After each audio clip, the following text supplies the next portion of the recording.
की है दुनिया दीवानी, क्या बताऊं उनकी मैं कहानी। मेरे साईं की है दुनिया दीवानी, क्या बताऊं उनकी मैं कहानी। मेरे साईं की है दुनिया दीवानी, क्या बताऊं उनकी मैं कहानी। मेरे साईं की है दुनिया दीवानी।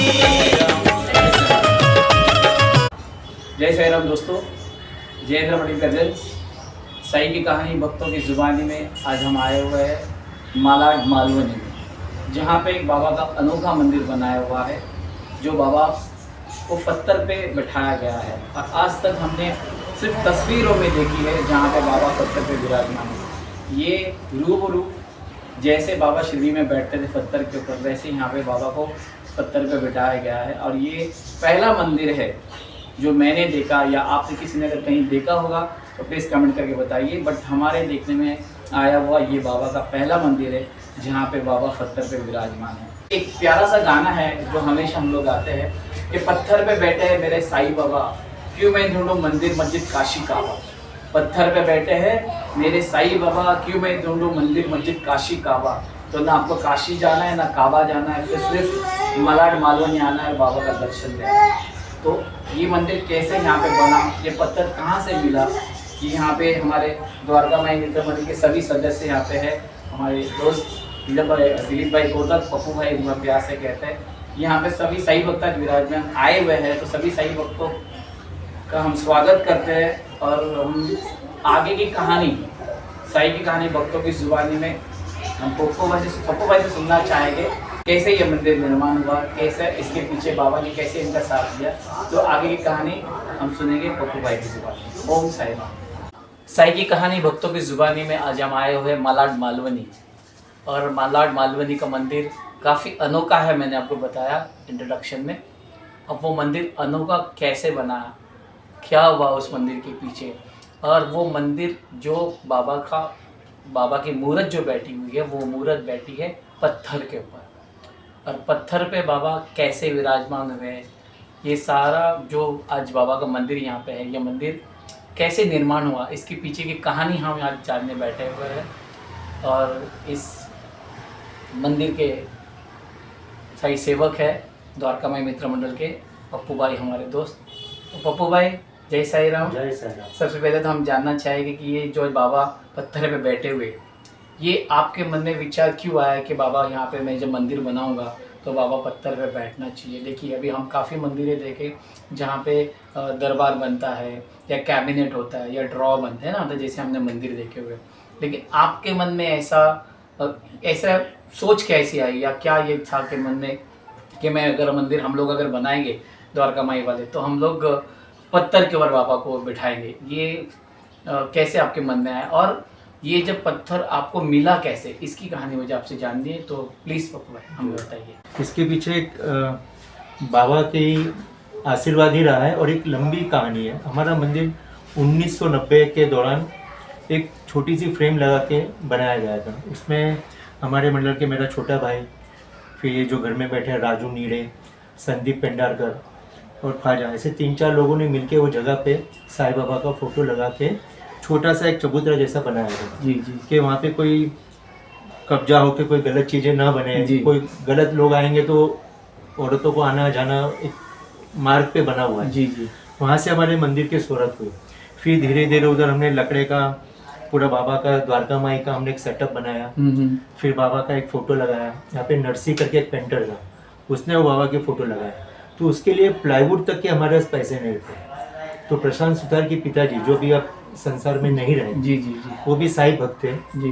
प्रशांत ने सुबह आके उनका फर्नीचर जो घर में बनता था उसका प्लाईवुड लाके लगा के, और पिताजी ने आके देखा कि ये तो प्लाईवुड साईं बाबा के फोटो के लिए लग गया जी।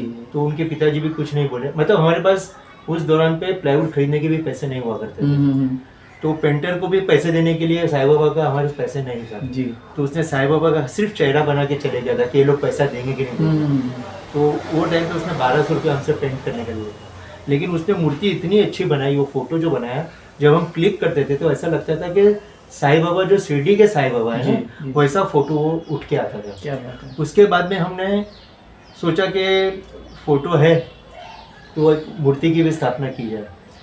तो हमने चीज़ें संकल्प मन में लिया कि मूर्ति रखनी है। जी और हमें पता नहीं कि शिरडी की मूर्ति हमारे मालवनी में बनती है। जो शिरडी में मूर्तियाँ मिलती है, जी जी जी। यहाँ पे एक मनी करके एक बंदा था, वो सामने से हमारे पास आया कि मुझे एक मूर्ति डोनेट करनी है साईं बाबा की।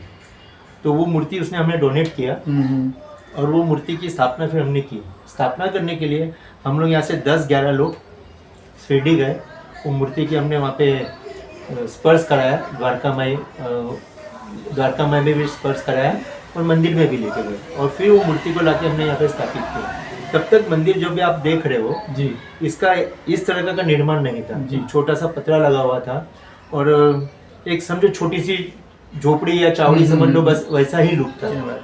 तो सब लोगों ने सोचा कि भाई अभी पैसे तो सब नॉर्मल काम करने वाले, कोई सुथार में अपना छुरी का कारखाना, जी जी जी, प्रशांत है वो कैटरिंग का, सबका ऐसा छोटा मोटा कारोबार था। तो पैसे की सुविधा होने कैसा ये बहुसंख्यक मुस्लिम इलाका है जी जी, और हिंदू लोगों की यहाँ पे बहुत कमी है। तो फंडिंग आना अभी यहाँ पे कोई सोर्स नहीं था।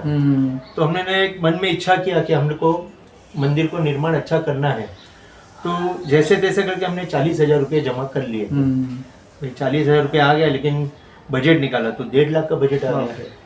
अब ये 1.5 लाख रुपया लाना बोले तो हमारे लिए बड़ा टास्क था, आज से 11-12 साल पहले। तो फिर क्या करें, तो मेरा एक फ्रेंड है मलाड से, तो मेरी दुकान में बैठा था। तो हमने बोला ऐसा ऐसा है, हम यहाँ पे डोनेशन तो ले नहीं सकते। तो 1.5 लाख का बजट हमारे मंदिर का निकला है, हमारे पास 40,000 रुपये है। तो उन्होंने अपने ड्राइवर को बुलाया, गाड़ी लेके आए थे।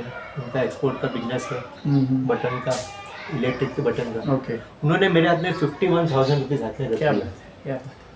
बोले आपका मंदिर का काम रुकेगा नहीं, आप चालू करो। मैंने तुरंत प्रशांत पटेल को फ़ोन किया, मेरा ओम साई राम, 51,000 रुपीज़ अपने पास आ गया है, अभी अपने को मंदिर का काम चालू करना है। और वो बंदे ने अपने को इतना श्योरिटी दिया कि आपका मंदिर का काम रुकेगा नहीं।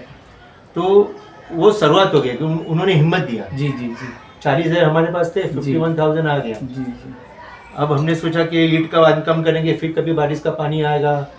तो किसी ने सजेशन दिया आरसीसी का काम करो।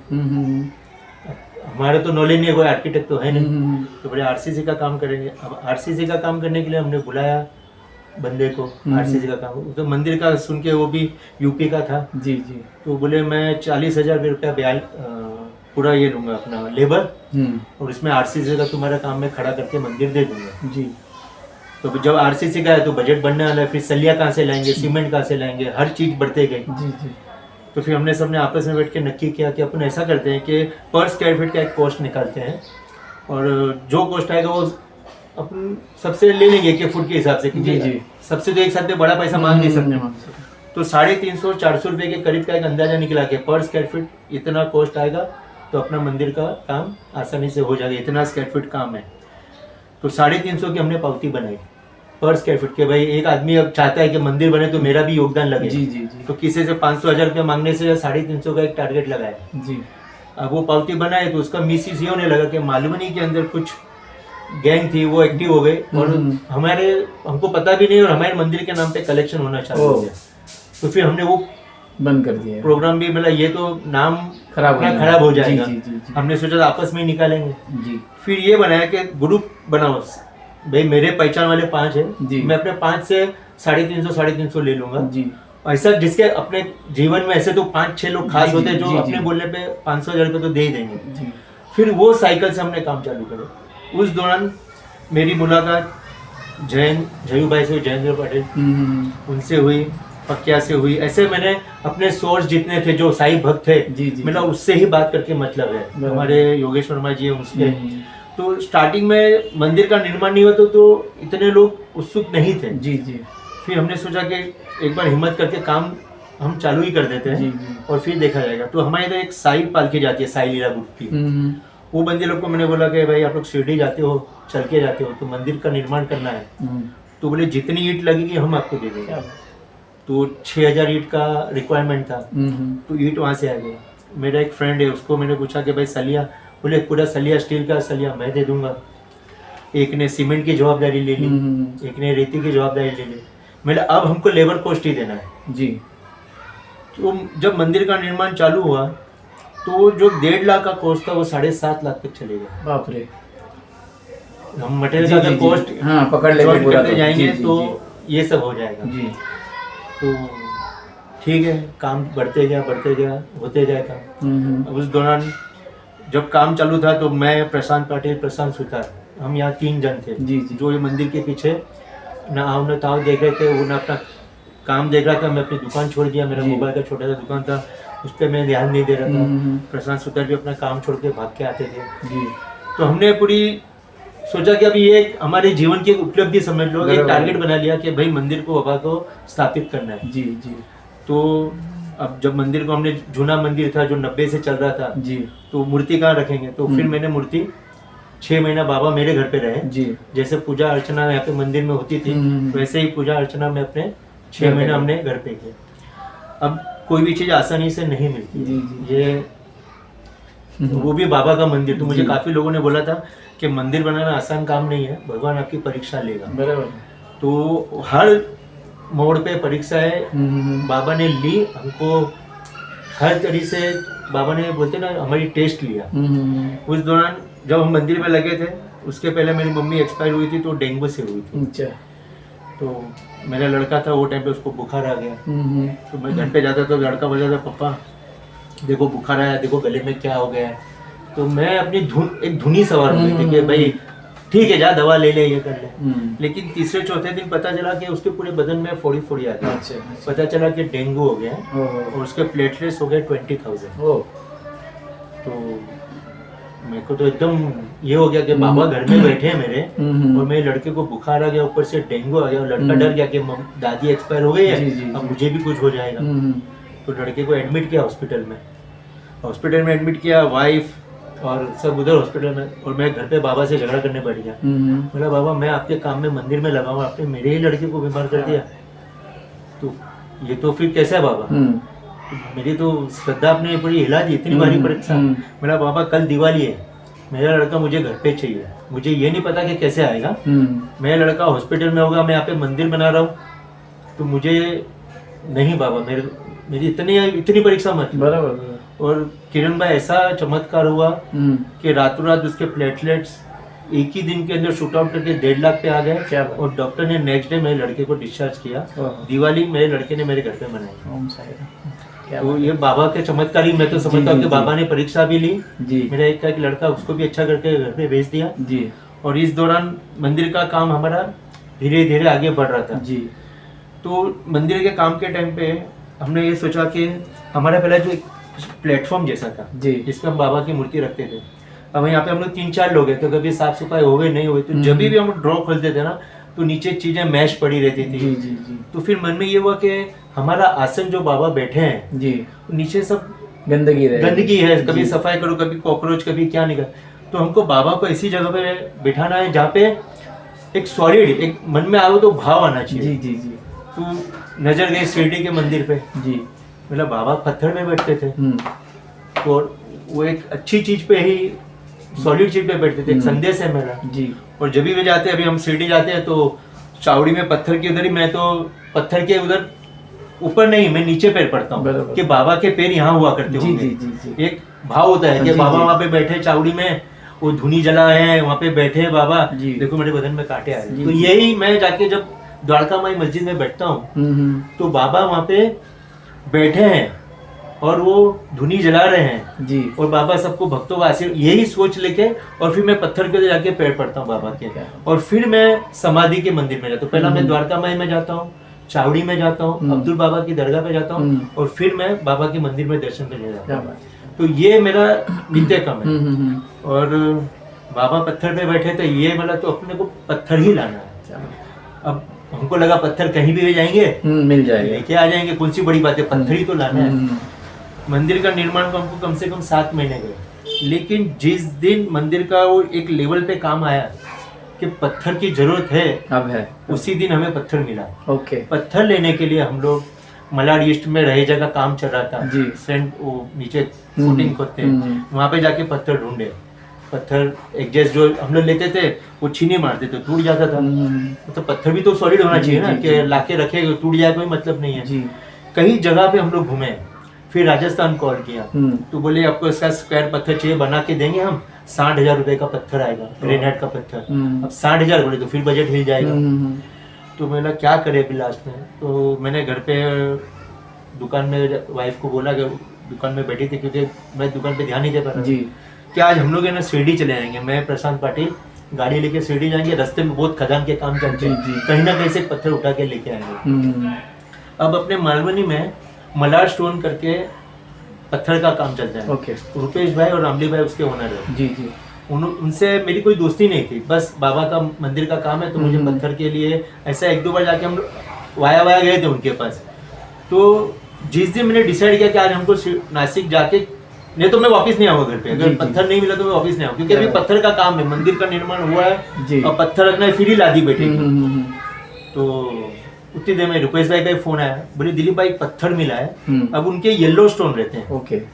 अब कई हजारों स्टोन उनके येलो है, बोले ब्लैक स्टोन निकला है, बोले क्या बात है, इतने पत्थर में। तो हम लोग गए उधर, यहाँ पे मारवे में ही आ गए। जी। तो बोले देखो ये पत्थर है, बोले इस पे आपके मूर्ति बैठ सकती है, देख लो। तो बाकायदा हमको ये जो आप स्टोन देख रहे हो वही साइज का, ऊपर पूरा येलो कलर का लगा था। बोले इसको छीलेंगे तो इसके अंदर से ब्लैक निकलेगा। क्या बात है। तो पत्थर तो समझ में आ गया। रुपेश भाई पत्थर तो काम का है, क्या लोगे आप? बोले बाबा का जो बैठेंगे वो पत्थर का, हम क्या पैसा लेंगे आपसे? बोले दिलीप भाई पैसा तो हमको कुछ नहीं चाहिए, पत्थर हमारी, मतलब वो पूरा खदान में पीले पत्थर पत्थर निकलते, वो ब्लैक स्टोन ही एक आया है बस इतने में। हाँ क्या बात है। तो बोला कि हमने स्टोन देखा जी, तो ठीक है, मतलब ये तो हमारे जो कॉन्सेप्ट है माइंड में, हमारी मूर्ति के हिसाब से, बेस के हिसाब से वो बेस्ट है जी। मेरा ऊपर का जो गोलपन है, बोले वो तराश के, उसका कारीगर आएगा आपको तराश के दे देगा। जी जी। अब पत्थर तो मिल गया, अब इसको लेके जाने का, तो बोले 2-2.5 हजार रुपये जेसीबी वाला आपसे लेगा। हम लोग बात ही कर रहे हैं, उतनी देर में रुपेश भाई जोर से रोड की तरफ भागे। ओके। तो इसलिए भागे कि कोई जेसीबी वाला से जा रहा था। ओहो। तो रुपेश भाई ने जेसीबी वाले को बुलाया, बोले इधर आओ, बोले ये पत्थर यहाँ से आपको मालवनी 8 नंबर लेके जाना है, मंदिर में साईं मंदिर पे इसको लेके जाना है। तो बोले मेरे सेठ से बात करनी पड़ेगी, सेठ हाँ बोलेगा तो मैं लेके जाऊंगा। तो सेठ को फोन लगाया गया कि भाई ऐसा ऐसा एक पत्थर है और साईं बाबा का मंदिर बन रहा है, उसमें पत्थर लेके जाना है जी, और वहाँ पे छोड़ना है, खाली इतना ही काम है, यहाँ से लेके जाके ऑन द वे है जी, तो क्या चार्ज लोगे? तो सेठ ने सामने से क्या बोला होगा पता है? बोले आप लोग पागल हो, मैं शिरडी में बाबा के दर्शन करने आया हूँ और तुम मुझे बोले साईं बाबा के लिए पत्थर लेके जाना है। क्या बात है, मेरे और तुम मुझसे पैसे की बात कर रहे हो? क्या बात? ड्राइवर को उसने इंस्ट्रक्शन दिया जी कि वहां से तुझे 1 रुपया भी नहीं लेना है। ओहो। मैं मंदिर के अंदर बाबा के दर्शन करने के लिए खड़ा हूँ, गेट पे मंदिर पे दर्शन करने जा रहा हूँ। अच्छा। और बाबा के दरबार में खड़ा हूँ, तू मुझे बोल रहा है कि बाबा के लिए पैसा, जेसीबी के लिए पैसा लगेगा? क्या बात? मुझे 1 रुपया नहीं लेना। अब वो पत्थर जहाँ हम लोग सोच रहे 21, क्योंकि पैसे नहीं थे ना, बराबर, तो वो बाबा ही थे जो हमको हर जगह पे हमारा काम धक्का लगा के कर दे रहे थे। बाबा ही लोगों के दिमाग में जाके बैठ रहे थे, हमारी आस्था थी बाबा की, हमको पत्थर पे बिठाना है जी। बाबा ने ऐसे टाइम जब पत्थर की जरूरत पड़ी तो पत्थर बराबर आ गया, उसी दिन पे हमको जब चाहिए था वो भी फ्री में पत्थर, जिसका हमको 50 रुपये चार्ज किया गया था, जेसीबी वाला कम से कम 2-2.5 रुपये लेता, वो भी बच गया। पत्थर आया, हमने जेसी वाले को जैन करके उसको 500 रुपए खुशी से दिया कि नहीं भाई तू कम तेरे सेट को नहीं बोले, क्योंकि हमारा भी था कि भाई तू इतना, तू तो मैंने क्या वो पत्थर मैं आपको फोटो शेयर करूंगा, वो जेसीबी के साथ में पत्थर हमने मंदिर के अंदर रखा है। तब तो लोग बोलने लगे क्या पत्थर लाके रखा है, क्यों रखा है, किसी को वो पत्थर का आकार ही नहीं था। जी जी जी।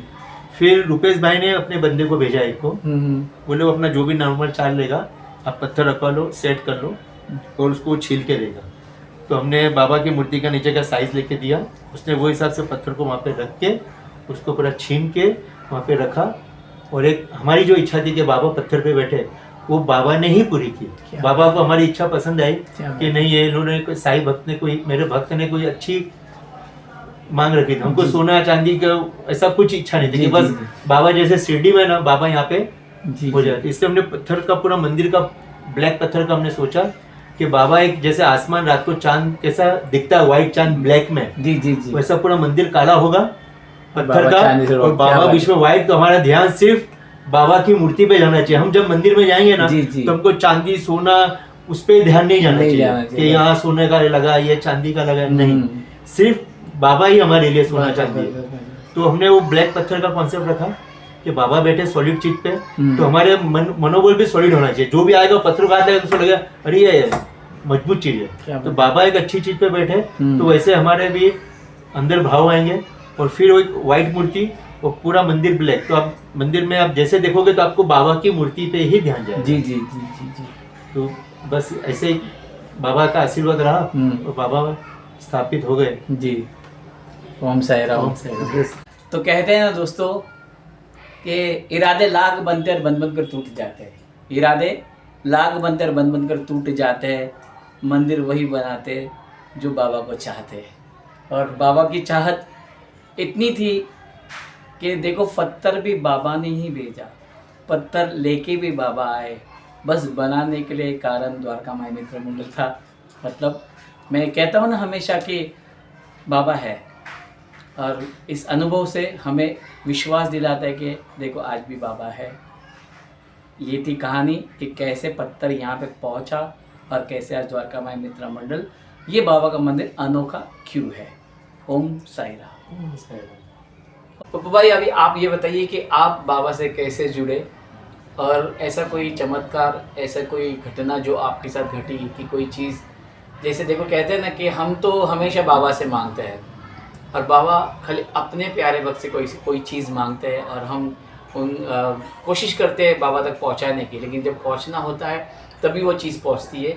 तो ऐसी कोई चीज़ आपके साथ अगर कुछ जीवन में आपके हुआ होगा तो प्लीज़ हमें बताइए, ताकि भक्तों तक हम आपका ये पर्सनल अनुभव पहुंचा सकें। फिर मैं बाबा की तरफ लगाव बचपन से हो गया था कि पिताजी के फ्रेंड थे, उनके पास वाइट एम्बेसडर थी, तो शिरडी जाने के लिए फ़ोन आया था। तो हमारा पूरा परिवार उस तरह शिरडी गए थे। तभी हम लोग 2 भाई थे, मम्मी डैडी, और उनकी वाइट एम्बेसडर में गए। मंदिर पे शाम को पहुँचे तो महाराज ने मुझे गोद पे बिठाया, बाबा की गोद में बिठाया, हमने दर्शन किया। महाराज ने हमको रूम दिया। वो टाइम पे मंदिर इतना समृद्ध नहीं हुआ था, रोड भी इतने अच्छे नहीं हुए थे। फिर समय बीतता गया, कॉलेज स्कूल ये सब हो गया, शादी हो गई जल्दी 21 साल की एज में, और 1-2 साल हुए थे शादी के। तो एक दिन सुबह मैंने वाइफ को बोला कि मुझे शिरडी जाना है। तो बोले अचानक, बोले बाबा सपने में आए। बाबा ने बोला मैं सपने में मैंने ये देखा कि मैं वाइट एम्बेसडर में जा रहा हूँ और बाबा रास्ता क्रॉस कर रहे हैं। तो बाबा को देख के हमने गाड़ी रुका ली और बाबा के मैंने पैर पड़े। तो बाबा बोले कहाँ जा रहा है? बोले बाबा शिरडी जा रहा हूँ। तो बोली ठीक है, शिरडी आ रहा है तो तू मेरे लिए गजरा लेते आना। क्या बात है। तो और सपना सुबह उठा, मैंने वाइफ को बोला अपने को यहाँ से जाना है शिरडी जी। तो अपने पास वो टाइम पे 4 व्हीलर टूर ये सब नहीं था। तो नीता की बस बुक टिकट की, मेरी 2 फ्रेंड साथ में, कॉलेज की फ्रेंड और मेरी वाइफ, हम लोग शिरडी गए। सुबह सुबह 4 बजे उठ के काकड़ आरती अटेंड करना था। तो मैं और मेरी मुँह बोली बहन है, हम लोग सुबह 4 बजे उठ गए और हम लोग मंदिर की लाइन में चले गए। अब मुझे सपना में बाबा ने आदेश दिया था कि भाई गजरा लेते आना। अब गजरा तो मैं भूल गया, 4 बजे काकड़ थी, सुबह कोई दुकानें तो खुलती नहीं इतनी 4 बजे। तो गुलाब लिए थे चढ़ाने के लिए। तो जो गुलाब लपेट के दिया था वो धागा को तोड़ के, गुलाब की पंखुड़ी तोड़ के मैंने अपने हाथ से गजरा बनाया मंदिर के अंदर दर्शन में चलते चलते, और बाबा के चरणों में गजरा रखा और माफ़ी भी मांगा, भाई बाबा मुझसे गलती हो गई, मैं गजरा नहीं अपने हाथ से बनाया। तो जब मंदिर से हम बाहर निकलते तो वहाँ पे वरंडा है एक लकड़े का, आप ध्यान देना। जी जी जी। इतनी जोर से ठोकर लगी और मैं गिरते गिरते बच गया। तो मन में एक दुख हो गया कि बाबा ने गजरा मांगा और मैं यहाँ तक शिरडी तक आके गजरा नहीं ले पाया। होटल पे रिटर्न गया, मैंने वाइफ को बोला अभी आप लोग दर्शन करने, दूसरी 2 फ्रेंड वो सब जाने वाले थे, तो बोला आप लोग गजरा लेके चढ़ा लेना। तो 12 साढ़े 12 के करीब वाइफ होटल में आई, बोले यहाँ तो गजरा मिलता ही नहीं है शिरडी में। तो मेरा शिरडी में गजरा नहीं मिलता है? मतलब इतनी बड़ी मार्केट है, सब फूल हार की दुकान है।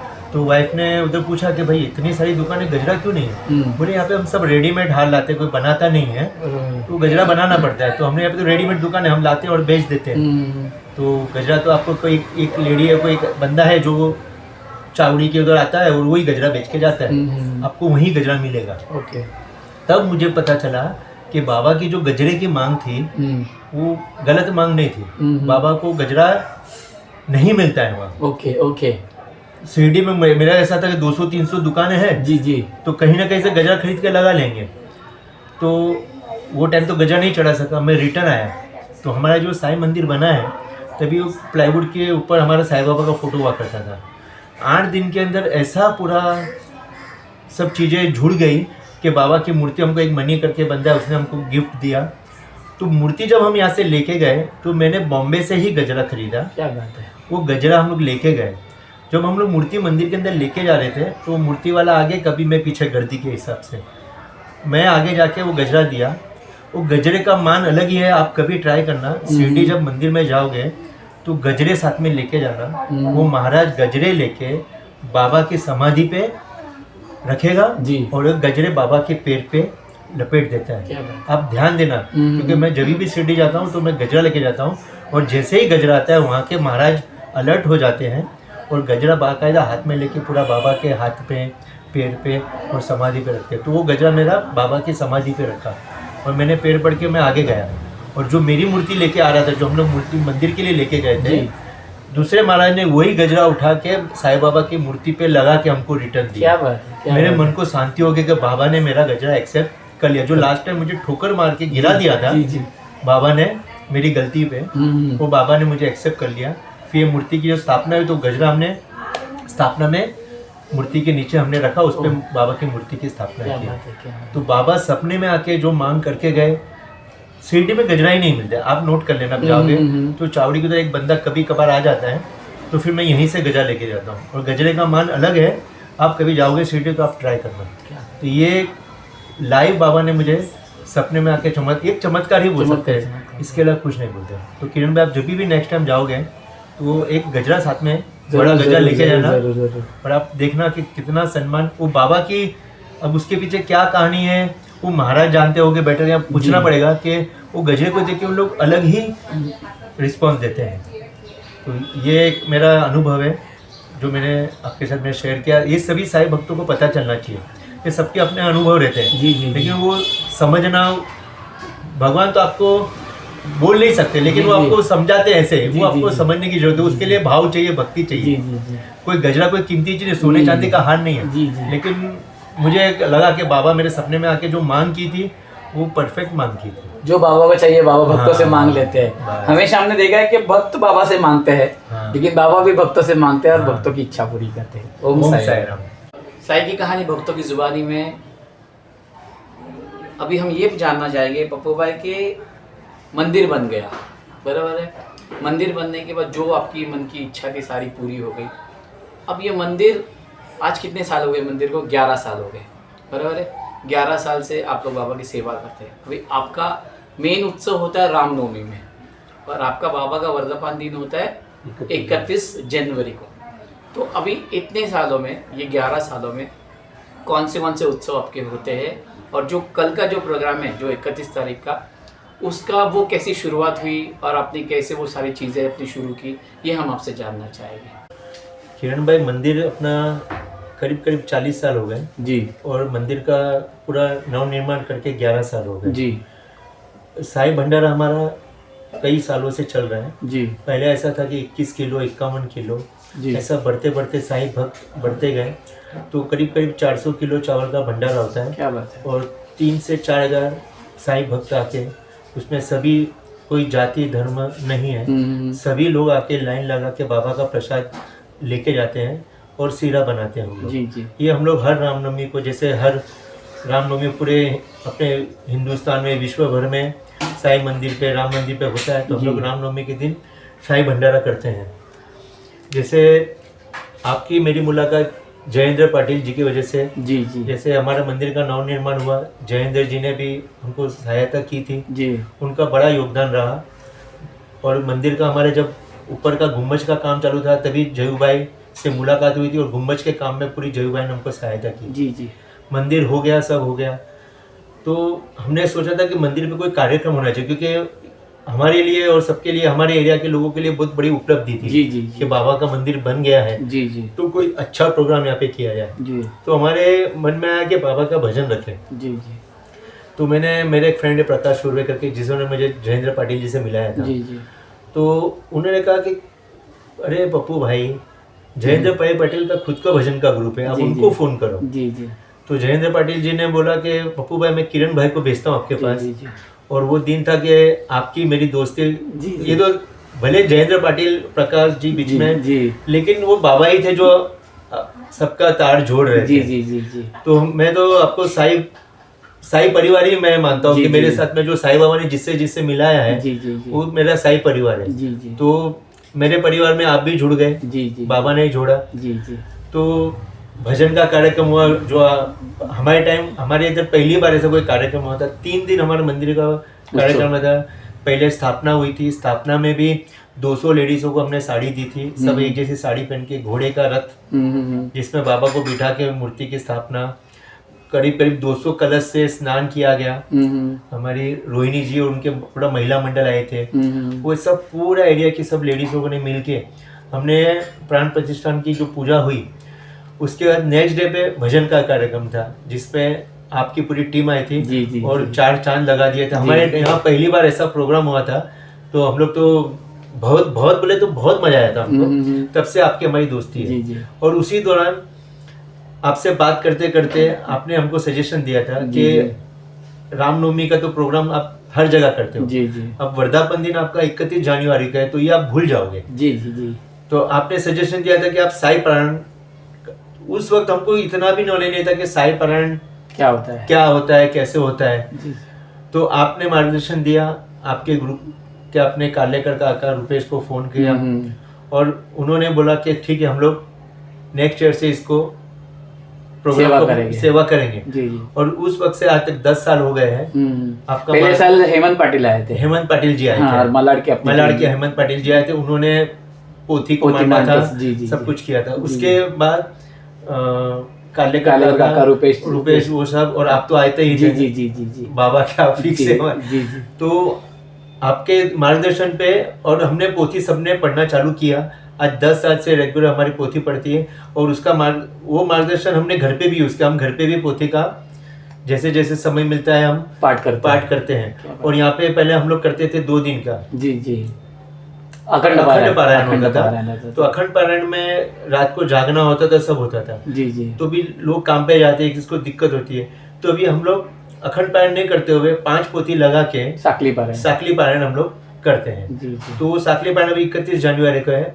आप आना, जी, आप जी, तो आते जी, ही हो, साथ जी, में जी। दुबे जी को भी लेके आना। जी जी तो उस वक्त भी आप देखना माहौल के कैसे सब महिलाएं और सब यहाँ के लोग मिलके झुनका भाकर हम लोग करते हैं। बाबा का प्रसाद में झुनका भाकर रखते जी, हैं जी। और सब मिलके हम लोग घर पे कोई खाना नहीं खाता है, झुनका भाकर बनवा के बाबा को झुनका भाकर का भोग लगाते, जो बाबा का सबसे पसंदीदा भोजन था। जी तो हम लोग सब मंदिर में बैठ के ही उसका प्रसाद लेते हैं।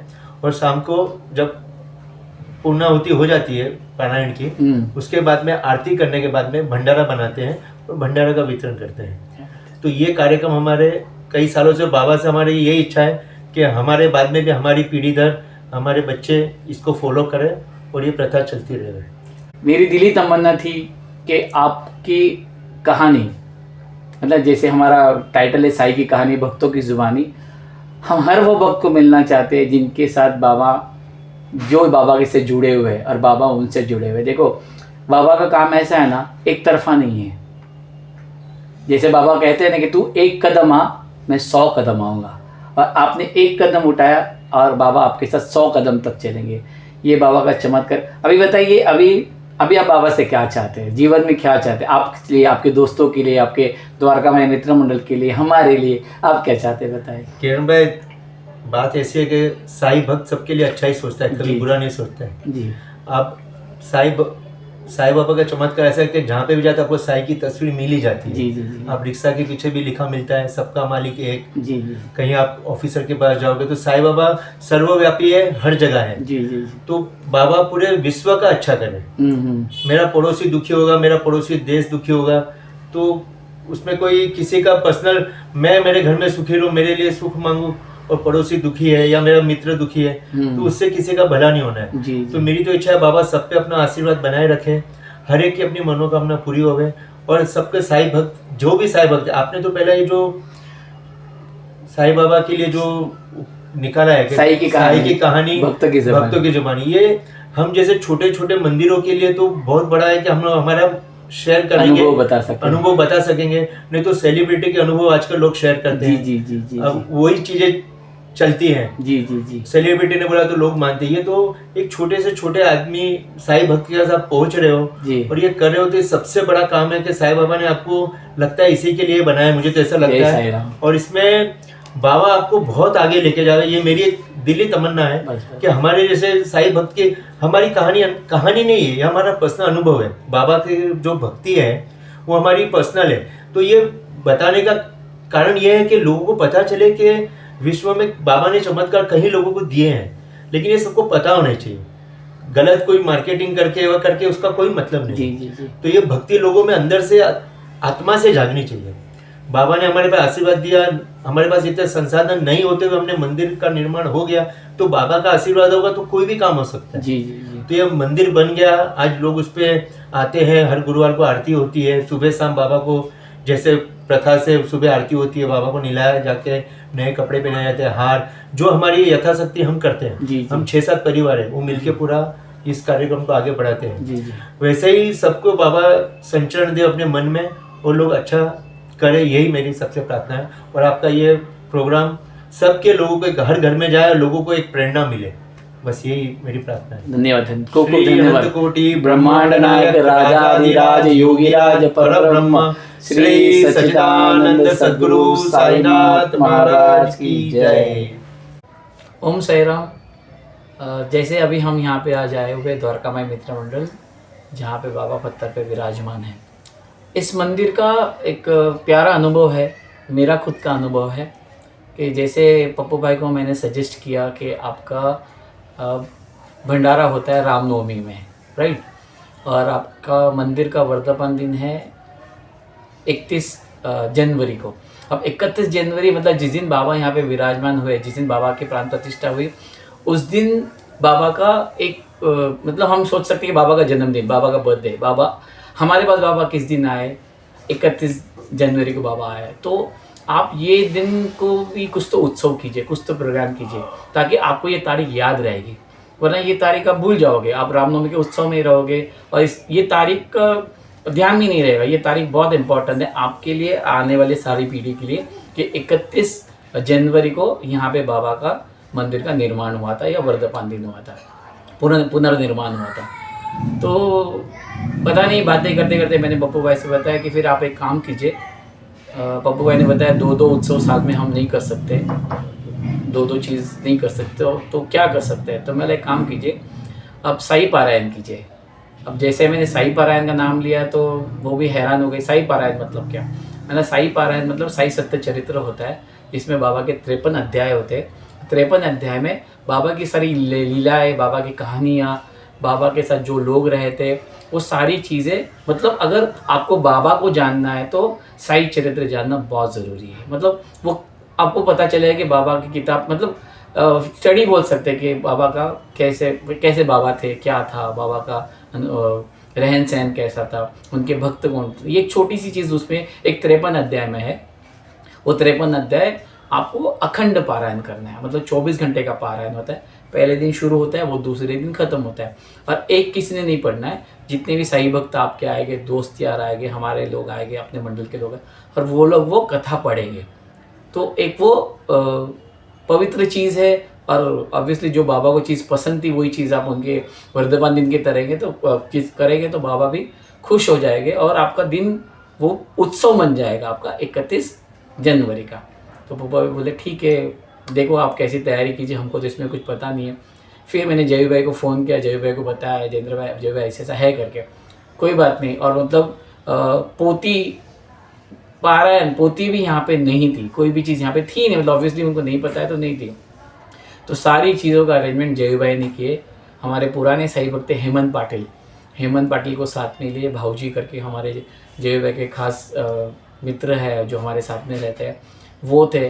मतलब जितनी हमारे मलाड की टीम है, सारी मलाड की टीम आई और उन्होंने वो पोती वहाँ पे बाबा की सजाई, वहाँ पे छोटी सी बाबा की दोपहर की आरती ली हमने। दोपहर की आरती के बाद में वो पारायण का प्रोग्राम शुरू हुआ। अब कैसा होता है ना दोस्तों कि बाबा का प्रोग्राम हो तो जितना हमसे बन पड़ता है, जो जो चीज़ बाबा को पसंद है वो चीज़ हम करने की कोशिश करते हैं। तो मैंने कहा कि चलो अभी पारायण को हो गया आपका, बराबर है, अभी इसके बाद भजन भी करेंगे हम लोग। तो पप्पू भाई बोले किरण भाई भजन का तो अभी वापस बजट नहीं है हमारे पास सब चीज़ करने का। तो मैंने बोला आप फिक्र मत करो, भजन मैं कर लूँगा। और उस वक्त मेरे पास एक छोटा सा स्पीकर था जो जय भाई ने मुझे लेके दिए थे प्रोग्राम्स, घर के प्रोग्राम्स के लिए। तो वो स्पीकर मैंने लेके आया और हमारी टीम थी, ऑब्वियसली अरविंद राणे थे, हमारे आनंद दादा पांचाल की बेटी दर्शना पांचाल थी, हमारे ढोलकी वाली प्रेषिता मोरे थी, और ऐसे मेरे जो भी मेरे टीम में वो टाइम थे वो सारे टीम के लोगों को मैंने बताया कि बाबा की सेवा करना है और मंदिर पे सबको आना है। और मंदिर से वो वाकिफ़ थे क्योंकि ओपनिंग में हम लोग ने यहाँ पे शो किया था। तो पिछले साल, पहले साल में, मतलब जब मंदिर का बना था तो उनको पता था भाई पप्पू भाई का मंदिर पे हमको सेवा करनी है। तो सब लोग, और मेरी टीम ऐसी है कि भाई जहाँ बाबा का काम होगा, सेवा ये वर्ड यूज़ किया तो कोई भी 1 रुपया मुझसे नहीं मांगता है। तो वैसे करके हम लोग मंदिर पे आए और पारायण बहुत अच्छे से हो रहा था पूरे रात भर। मैं भी रात को यहाँ पे आ रहा था, जा रहा था, तो रात भर लोग यहाँ पे मंदिर पे थे। रात को 2 बजे 3 बजे भी लेडीज़ बैठे थे, जेंट्स बैठे थे, मतलब साईं भक्तों का अच्छा खासा वहाँ पे अच्छे खासे साईं भक्त सारे बैठे थे वहाँ पे। फिर दूसरे दिन जैसे शाम तक के पारायण ख़त्म हो गया, 24 घंटे पारायण। तो पारायण थोड़ा लेट ख़त्म हुआ क्योंकि पहली बार था तो। और फिर आरती हुई। आरती के बाद मैंने भजन करना था मंदिर के अंदर बैठ के। तो मेरे हाथ में मंदिर मिला 11 बजे, सारी आरती होने के 11 बजे मेरे हाथ में। अभी जैसे मंदिर मेरे हाथ में मिला मैंने फटाफट सब सिस्टम लगाया और हमने प्रोग्राम शुरू किए। अब प्रोग्राम सिर्फ आधा घंटा करना था क्योंकि मेरे सारे भी कलाकार हैं, सब विक्रोली, ठाना, दूर दूर से आए हुए कलाकार थे।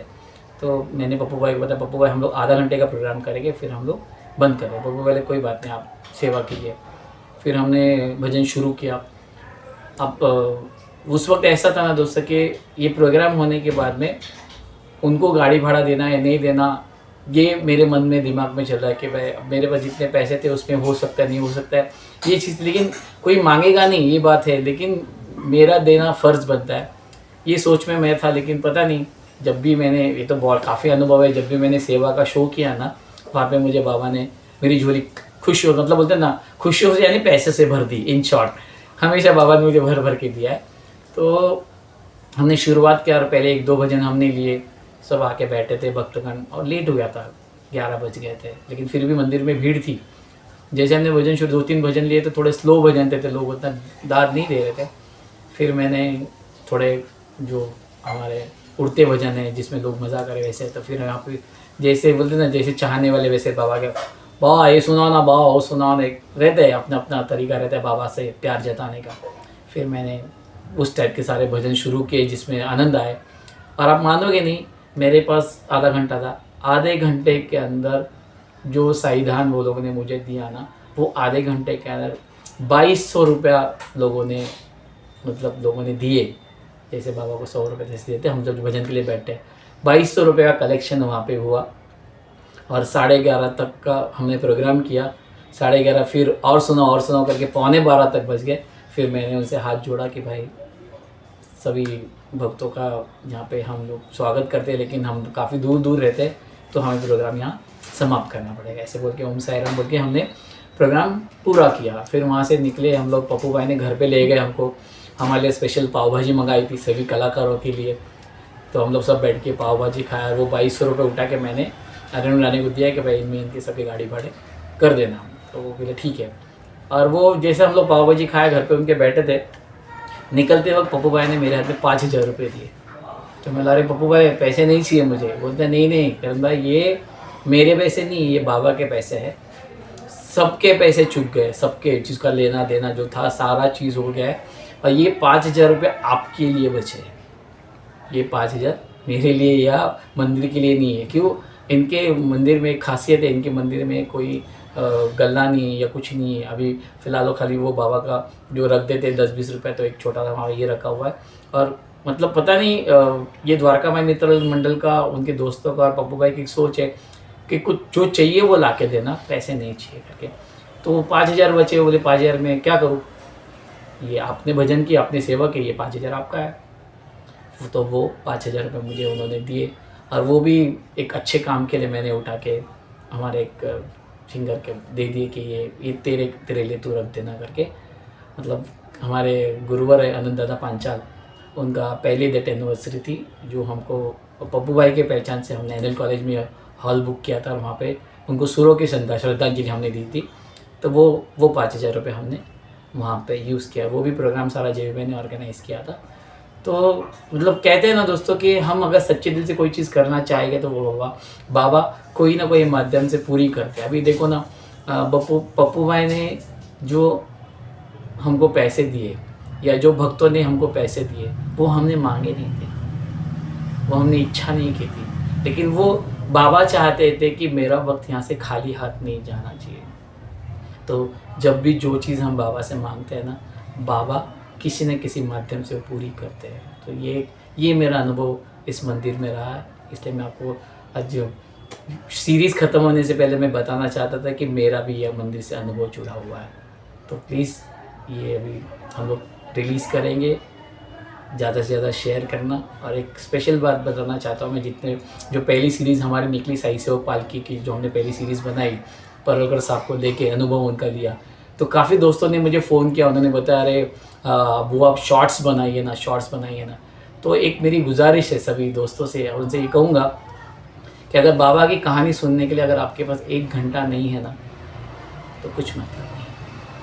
अगर आपको बाबा का अनुभव देखना है, बाबा की कहानी सुनना है, जब हम बाकी चीज़ों के लिए रात भर जग के देख सकते हैं, तो बाबा की कहानी जो अपने भी बीती हुए, एक होती है जग बीती, एक होती आप बीती।